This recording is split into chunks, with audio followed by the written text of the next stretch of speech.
yaitu peristiwa yang pertama kali terjadi pada hari kiamat. Malaikat Israfil meniup sangkakala pada hari kiamat sesuai dengan perintah Allah Subhanahu wa Ta'ala, dan seketika semua manusia di muka bumi pada saat itu akan mati saat mendengar tiupan sangkakala malaikat Israfil.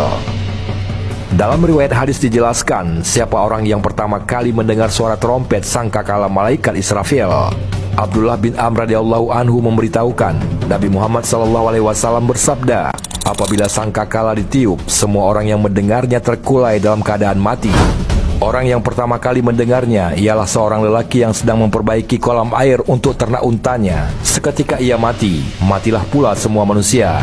Kemudian Allah Subhanahu wa Ta'ala menurunkan hujan seperti kabut atau hujan deras.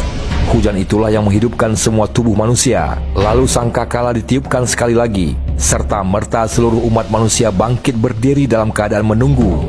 Lalu terdengarlah suara, wahai manusia, kemarilah kalian menghadap Rabb Tuhan kalian.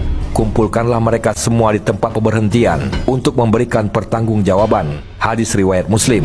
Mengenai 3 tahapan tiupan sangkakala. Tiupan pertama, tiupan guncangan. Hal pertama yang mengetuk pendengaran penduduk dunia setelah datangnya tanda-tanda kiamat kubro adalah nafkatul faza atau tiupan kekagetan yang mengalir dari tiupan sangkakala. Tidak seorang pun mendengarnya kecuali mengangkat lehernya untuk mendengar perkara besar ini. Inilah makna dari firman Allah Subhanahu wa Ta'ala. Apabila ditiupnya sangkakala, maka waktu itu adalah waktu datangnya hari yang sulit bagi orang-orang kafir lagi tidak mudah. Al-Quranul Karim surat Al-Mudassir ayat 8 sampai dengan 10. Allah juga berfirman, dan ingatlah hari ketika ditiup sangkakala, maka terkejutlah segala yang di langit dan di bumi, kecuali siapa-siapa yang dikehendaki Allah, dan mereka semua akan datang menghadapnya dengan merendahkan diri. Al-Quran surat An-Naml ayat 87. Tiupan yang pertama ini sangatlah panjang dan menyebabkan keguncangan dan kepanikan semua yang berada di langit dan di bumi, kecuali orang-orang yang dikehendaki oleh Allah, yaitu para nabi dan para syahid. Tiupan ini akan menggetarkan dan membuat panik semua yang hidup, sedangkan para rasul dan syahid adalah hidup di sisi Tuhan mereka. Maka Tuhan pun melindungi mereka dari guncangan tiupan ini. Tiupan ini akan mengguncangkan bumi seguncang-guncangnya, mendatarkan gunung dengan bumi selumat-lumatnya, meletuskan gunung-gunung dengan sangat sehingga menjadi debu yang bertebaran, membuat laut-laut saling beradu dan mengeluarkan api yang menyala. Langit akan pecah secara luar biasa dan hilanglah hukum gravitasi yang biasa kita kenal.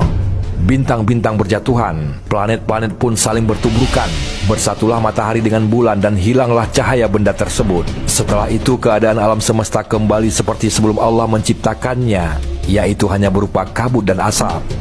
Allah Subhanahu wa Ta'ala berfirman, hai manusia, bertakwalah kepada Allah. Sesungguhnya guncangan pada hari kiamat itu adalah suatu kejadian yang amat besar.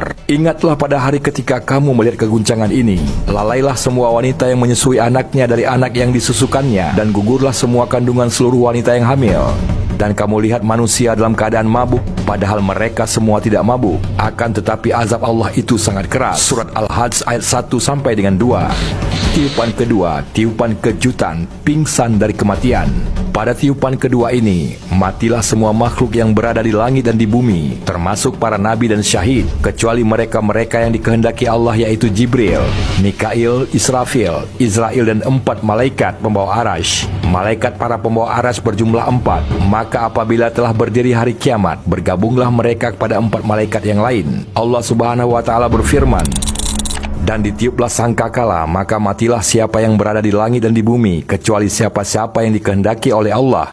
Kemudian ditiup sangkakala itu sekali lagi, maka tiba-tiba mereka berdiri menunggu keputusannya masing-masing. Az-Zumar ayat 60.